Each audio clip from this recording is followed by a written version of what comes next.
It is very hard for policymakers to predict the exact effects of an economic policy, but we really have to be very rigorous in our forecast, in our prediction of potential downsides of economic policies, and really strive to mitigate negative and unintended consequences of the policies that we implement.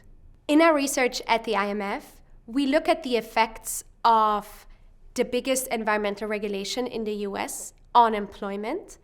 And we find that on aggregate, even these large policy measures, such as the Clean Air Act that we're looking at, do not affect employment or wages.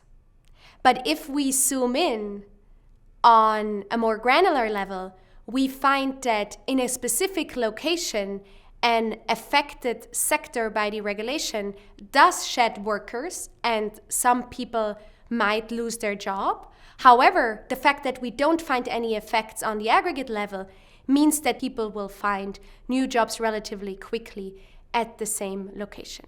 There might be very specific areas or communities that are particularly affected by an environmental regulation.